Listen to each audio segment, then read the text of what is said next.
Greetings, everyone. Janine here from Vesper Meadow. I'm going to be presenting about fire on the landscape, exploring connections between fire and topography. This is from lesson 1 of the Fire Ecology and Human Relationship curriculum that you can find at vespermeadow.org and download for free. I'll just note to you teachers that on page 9, there are presenter notes for this lesson. And you can also present this video. Feel free to pause it in some of the later slides where there are classroom discussion questions. So here we go. When we talk about fire on the landscape, there are 3 main influences that dictate how the fire will behave across the landscape. And so this is often referred to as the fire triangle. So we can look at weather influences, both moisture, wind, those are important factors. We can look at topography, the lay of the land, how bumpy it is, the shapes and sides of mountains. And we can look at fuels, better known as vegetation, whether they are dead on the ground branches, shrubs, standing trees. These are the things, of course, that are consumed by fire, and all 3 of these areas interact with each other in very different ways, depending on your ecosystem.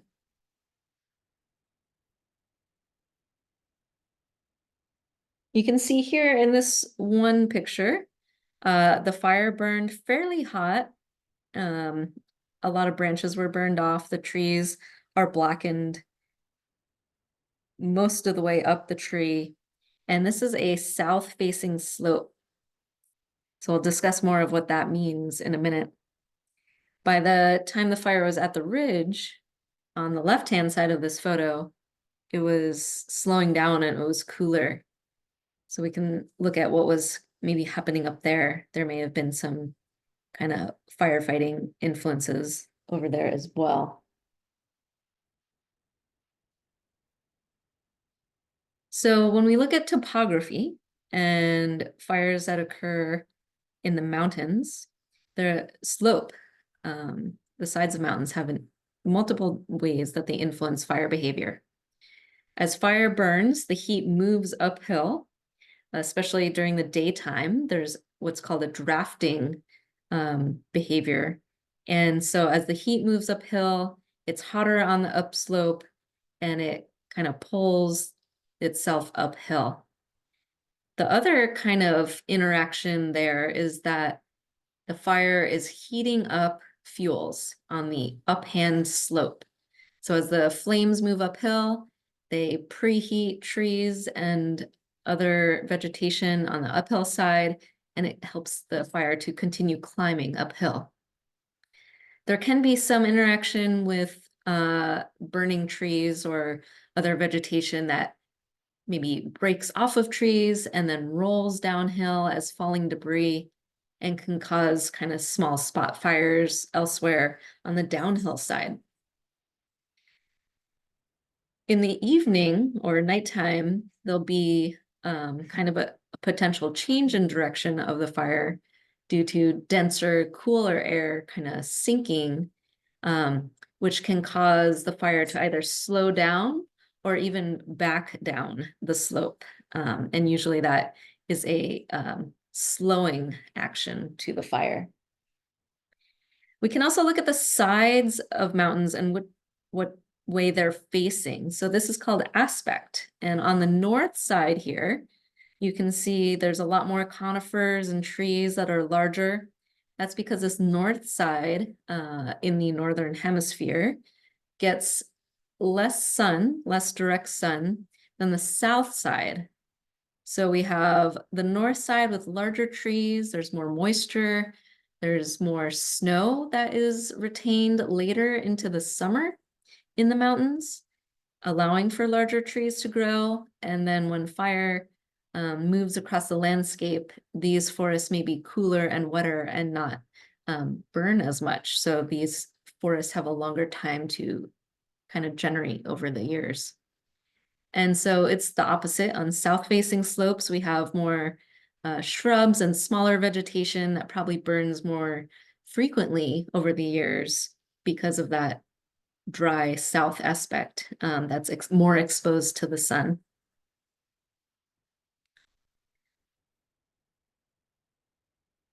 Here's kind of a diagram showing the difference north and south.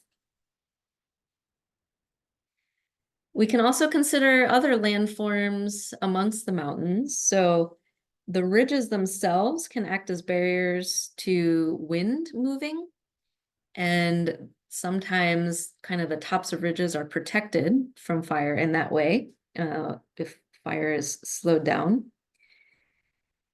There can be gullies where, or ravines where heat is kind of trapped and maybe it becomes even drier, and that becomes somewhere where fires might ignite more easily.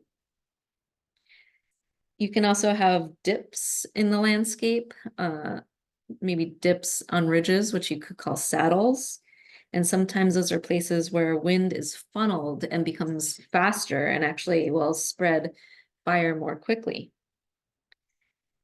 We can also consider barriers to fire. A human-made barrier would be a road or other kind of paved surface that won't burn or catch embers. Natural features might include fields that have very short grass or native bunch grasses and may not burn very long. Waterways like creeks and lakes and swamps. Areas that have been previously burned or recently burned, so there's not much vegetation to burn at that time. And rocky outcrops, if you have a cliff band or kind of other rocky feature on the landscape. Here's one interesting landscape feature I wanted to point out. And this wetland here is created by beaver. You can see on the top right photo, there's a beaver dam, and it's really causing kind of the flooding and swampiness in this area. The beaver is the keystone species that's maintaining this area of waterway.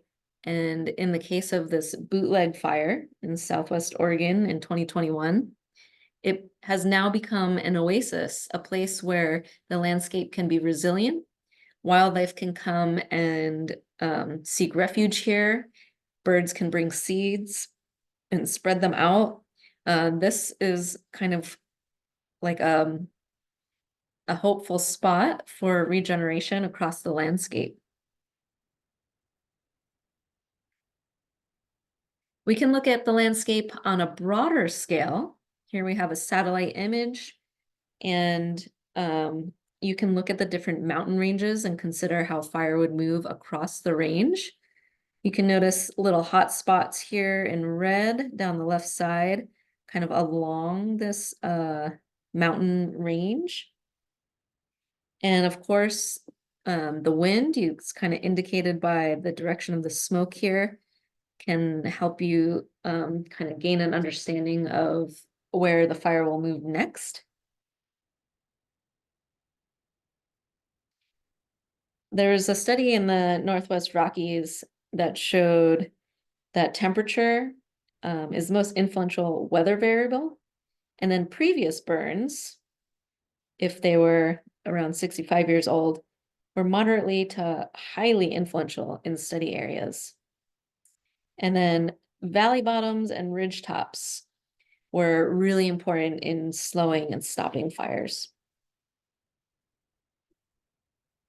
So we can look at imagery, we can be out on the land observing fire, and over time people have used different technologies to better understand fire behavior. Here are some examples from the last 80 years. We'll go into a little more depth here, looking at lookout towers. These were built primarily earlier last century. There are around 5,000 lookout towers that were built by the US Forest Service by the mid 1930s. And lookouts or fire spotters were the people that staffed the towers. They could generally see 20 miles all around. And this was kind of a primary way that fires were detected.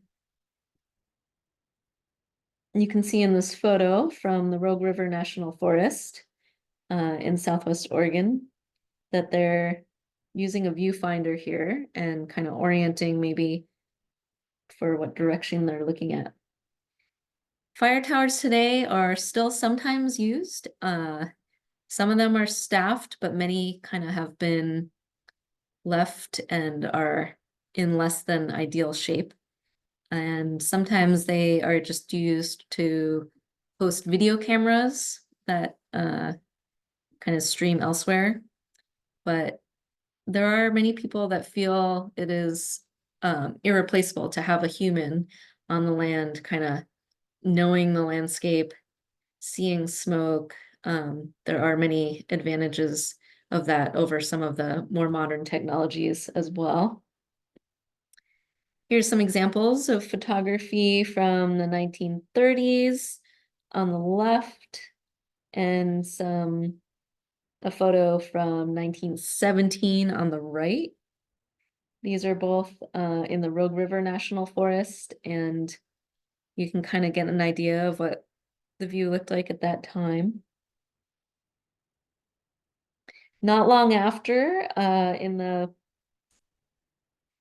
1950s, 1960s, aerial photography from planes and helicopters became more utilized. And today, we still use these kind of vehicles, but also smaller remote controlled drones, which of course is less dangerous for someone who would otherwise be flying an aircraft.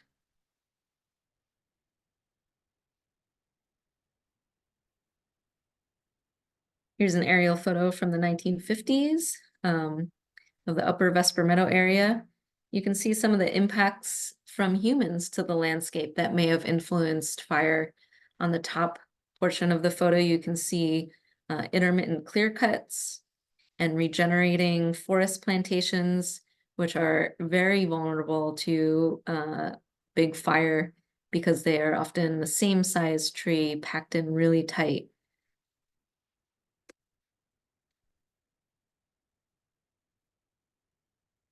Here's a more modern image of the Vesper Meadows, and you can see some of the regrowth of those timber plantations in here.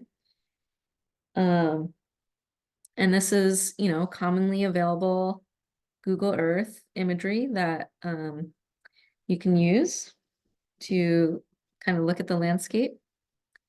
Here's an image from NASA, which you can access through their EcoStress tool.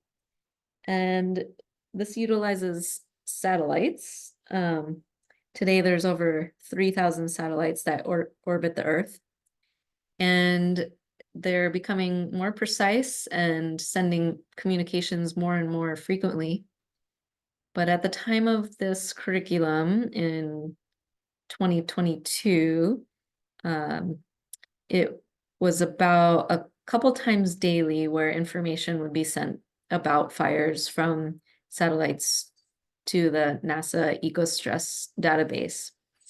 So here we can see the hot spots in red and a line drawn around it to kind of mark a boundary of where, more or less, where the fire was active.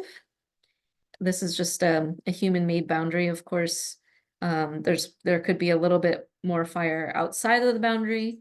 There could be places inside the boundary that go untouched by fire. There's a lot of variability in that.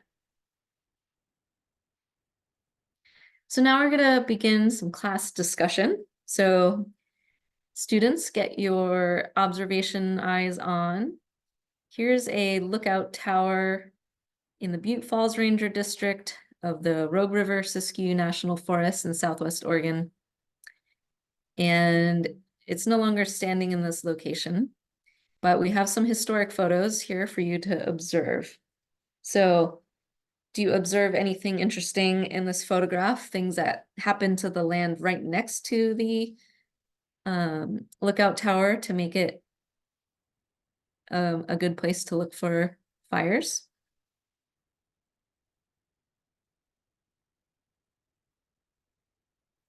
Here's a view from that fire tower in 1936. Can you make any observations on the landscape about previous fires or what humans have done to observe fires on the landscape here?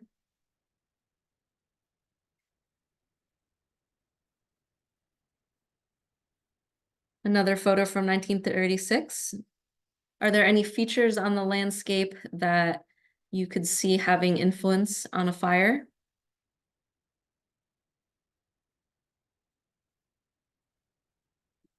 Here we have another photo on the left from that lookout, and then a historic aerial image from satellite of the location of that lookout, the little yellow house shape.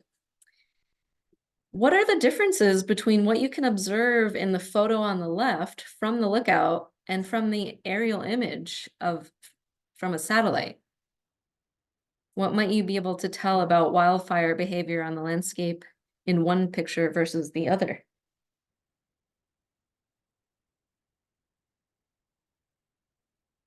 Is there anything in the satellite photo that you think you could observe better than in the lookout tower photo?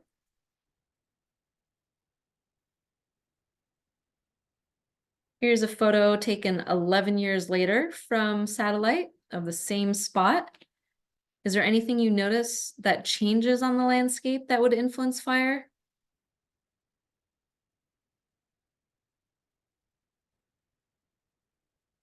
Here are some hints of things that changed on the landscape.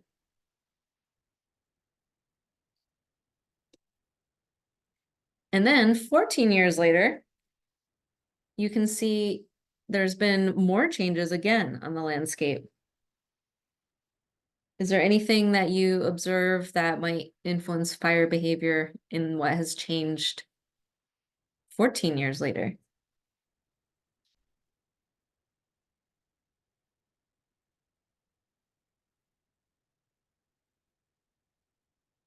Here's the side-by-side comparison. 25 years later, are there things that on this landscape that would influence how fire burned as compared to 25 years earlier?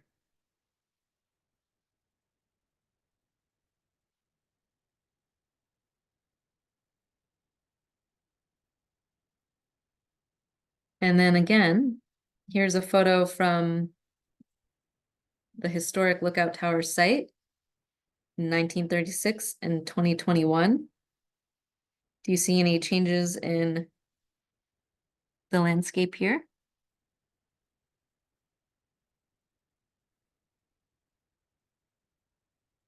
Here we have a really recent satellite image, again from NASA, and it is from the 2020 Labor Day fires, as they've come to be known. This was a summer where there were high winds. You can see the wind blowing the smoke to the west here, all up and down Western Oregon. And the red indicates kind of the hot spots of the fires, kind of the edge of where fires were burning at the time. So the question for you here is if you can make any observations about where fires are burning or how they're burning here.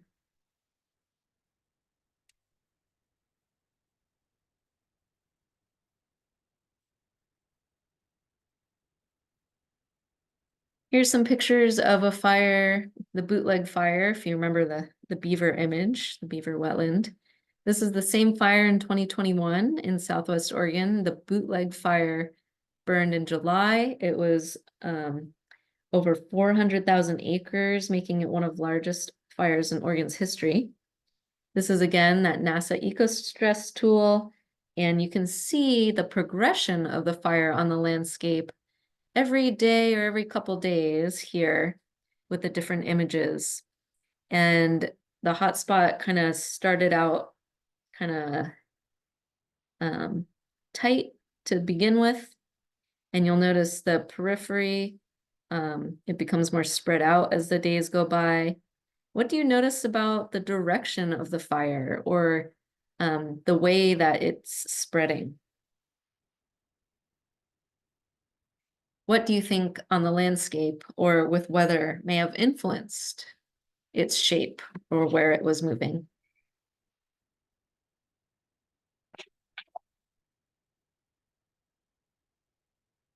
So now we have a online exploration for you. You might move to the computer lab or pull out the internet on your smart screen and take a look at NASA's Worldview website.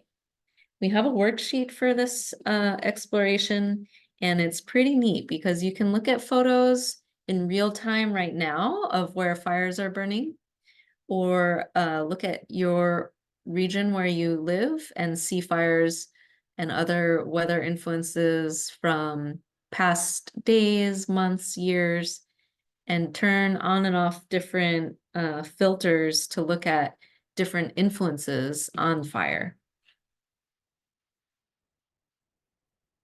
So I hope you enjoyed that activity, and we'll see you again for another presentation. Check out the YouTube channel, the Vesper Meadow YouTube channel. Thank you so much.